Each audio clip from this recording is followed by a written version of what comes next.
It's the big counting day, the last big election battle of 2022. Rahul, me and Preeti are here to bring you all the very latest on all that's happening in the battleground states of Gujarat and Himachal as they are set to count. Rajdeep, who would have been most sleepless last night? Would it be Jairam Thakur? Would it be Bhupinder Patel? Would it be someone like a Kejriwal wondering, Mera kya hoga Gujarat mein? Look, I think everyone who's contesting the elections is sleepless because everyone knows that this is their big day for the next 5 years. You know, you look at MLAs, I mean, if they lose today, they're out in the wilderness for 5 years. You know, politics is not easy. You and I can get up every morning and just give gyan. Preeti can do it every day. Well, you know, the rest of the world can't. It's tough. And there's lots at stake. It's the Prime Minister's home state. It's the BJP President's home state. It's the chance for the Congress to break into the Himalayan region after years. It's the BJP President's home state. That's right. That's what I said. It's JP Nadda's home state. It's also Narendra Modi, Amit Shah's home state. It's huge. And therefore, I think the stakes are higher. Plus, it's the last election of 2022 before an even bigger year in 2023. And if the BJP wins big in Gujarat, it sets the tone and tenor for the Prime Minister's re-election bid in 2024. Remember, he's aiming for history. Not since Pandit Jawaharlal Nehru has any Prime Minister won 3 successive terms in office. So will the BJP be in 7th heaven by winning a record 7th term in Gujarat? We'll track that and more all through the day today.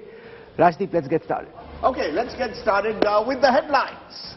It's the countdown to the big state of Gujarat.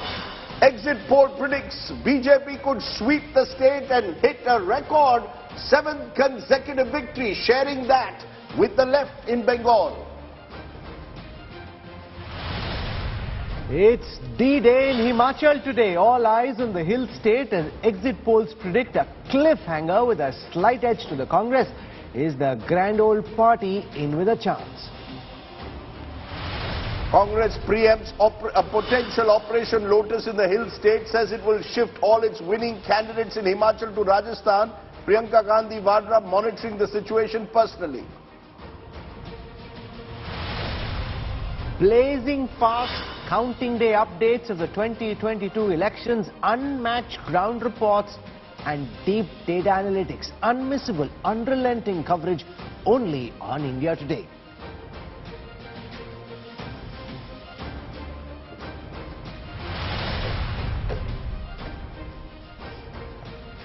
Well, it's wonderful, as I said, to have you on a cold December morning here with your cup of tea, chai. I'm hoping to get some gathia and jalebi soon, so we've got plenty to look forward to in the studio. Preeti, what are you looking forward to today, apart from the jalebi gathia? Well, where Gujarat is concerned, Rajdeep and Rahul, because I've travelled extensively, my number one lookout for will the BJP cross that proverbial 127, their own career best in 2002. Will they cross it or will they not? Number one. Number two, what's the second party? I have a feeling the Congress will do better than what we've projected. So will it be the Congress or will it be the Aam Aadmi Party there? I feel the Aam Aadmi Party will do well in tribal areas, but that's my second question. Where Himachal, I think it's dead heat. And I do agree with you. I think the BJP has an edge in Himachal.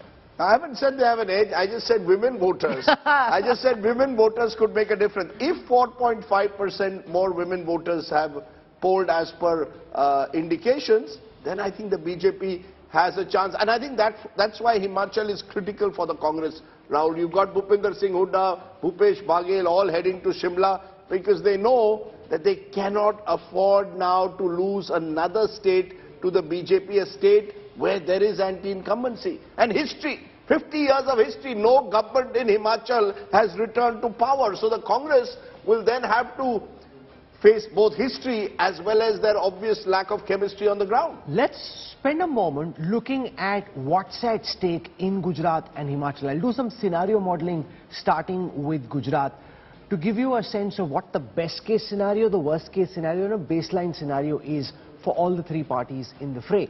For example, if we take the BJP first, the BJP is hoping that it will get 150 plus seats. They're hoping that they'll get 50% plus votes, and if they do, then that sets up the BJP very nicely. They can claim we've been able to smash Madhav Singh Solanki's record. That's the Bharatiya Janata Party. What you have on your screen right now is scenario modeling for the Congress, which will hope that they'll get anything above 50 seats. It's a come down from the 77 of last time, but it is still better than what most pundits have been predicting for the Congress. So anything more than 30% of the vote, anything more than 50 seats is a good case scenario for the Congress. A terrible scenario, a nightmare scenario, Rajdeep, for the Congress is if they get less than 15% of the votes and if they get less than 30 seats. Then the Congress could potentially be, Rajdeep, on its way to oblivion in Gujarat, like it was, for example, in West Bengal or Tripura, Uttar Pradesh or Bihar. And you know, this is a state that was a Congress state. And I hate to reveal my age, but you know, that's what I saw. In 1990, I still remember the first election I covered in Gujarat. Chimanbhai Patel had formed the Janata Dal Gujarat, but most of his candidates were ex-congressmen. So you had the Congress on one side, you had Chimanbhai Patel on the other, and the BJP was a very small party. They had until then got about 15% of votes max. Suddenly, from 1990 to 2022, the BJP has become this dominant party of Gujarat. हम वही के वही रह गए. I keep saying, Modi ji और BJP यहाँ चले गए, राजदीप सरदेसाई वही जमीन पर रह गया. हमारे 15% से 10% हो गए. वो लोग 50% के ऊपर हो गए. Let's do scenario modeling now for the Bharatiya Janata Party. Remember, the general consensus this morning is the BJP is likely to win. It's likely to win big. The question is, how big will the victory be in Gujarat?